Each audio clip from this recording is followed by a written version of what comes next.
This story began with a chainsaw, I'm talking literally, a real chainsaw, and ended in chaos. A story about ambition, ideology, and the limits of Silicon Valley logic.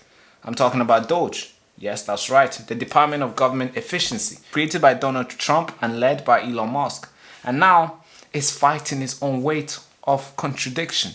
That's right. Now let me bring you back to January, where this thing actually got started. January, President Donald Trump returned back to the office and signed an executive order, 1415-8,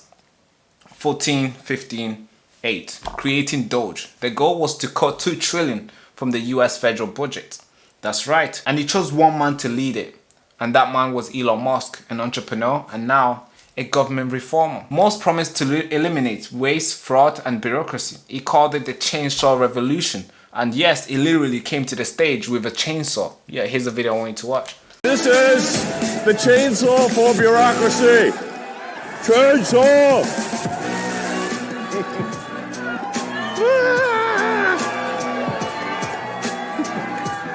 That's perfect. All right. I love it. Mr. President, thank you so much. All right. Thank you. What did DOGE really achieve? That's the question I'm trying to answer here. What did they really achieve? Because according to Elon Musk's team, they claim they saved $150 billion in savings. But independent audits are not supporting this story. They are actually telling a different story. Because his National Public Radio only found that $32.5 billion had supported the claim. And CNN has reported that some DOGE savings were double counted or already cancelled. So what did it actually achieve? And also I got another report. Newsweek noted that over a third of DOGE list cuts wouldn't save any money at all. That's Newsweek. So was it 150 billion or 32 billion? Or was it the whole thing just smokes and mirror? While the numbers remain fuzzy and the consequences are really clear, we can't tell you how much they've saved, but we can tell you how many people have lost their jobs. That's right. Because when you're talking about people losing their job, yeah, there's a lot of people. Here's the number. 3,500 employees left the Department of Agency. 1,300 exit the EPA, and it stands for Environmental Protection Agency. Federal Emergency Management Agency were basically had to cancel all their planning, their exercise. Scientists couldn't access labs or public research. The DOGE cut didn't just hit the people who were working there, the scientists and the staff. It also hit the whole country. It hits the public healthcare. Climate science also got hit, and education. And here's where it gets even worse for Elon Musk. Because Elon Musk's popularity plummeted.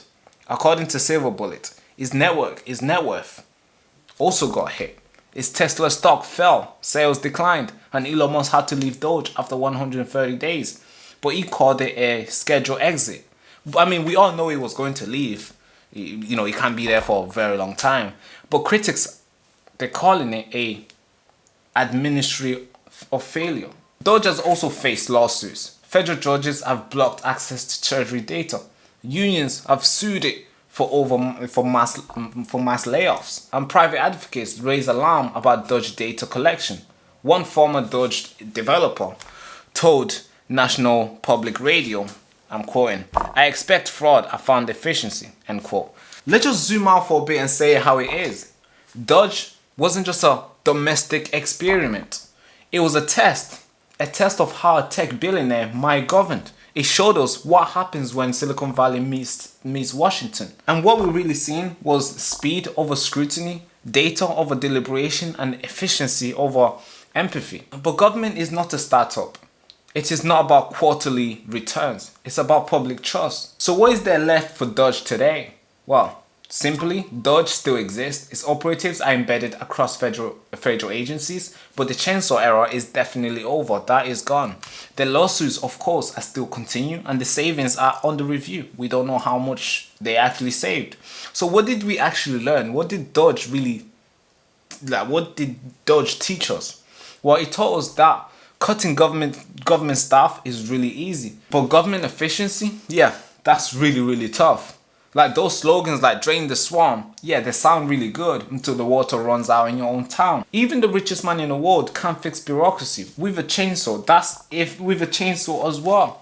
Here's what DOGE promised. They promised us $2 trillion in savings.